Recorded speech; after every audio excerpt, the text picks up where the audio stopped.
The overall goal of this procedure is to isolate cancer stem cells from head and neck squamous cell carcinoma, or HNSCC, cell lines. This method can help answer key questions in the cancer treatment field about how to use chemotherapy to overcome tumor radioresistance. The main advantage of this technique is that it uses a combination of markers to achieve a high specificity in cancer stem cells from HNSCC cell lines.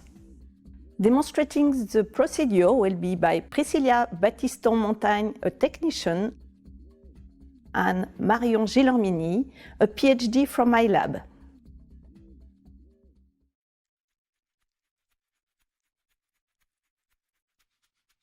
To select a side population of cancer stem-like cells by Hoechst dye efflux assay, first label one conical tube Hoechst and one Hoechst and verapamil. Next, wash an HNSCC cell culture with sterile PBS, followed by the addition of 1 milliliter of trypsin EDTA. After 3 minutes at 37 degrees Celsius, stop the reaction with fresh cell culture medium and count the cells.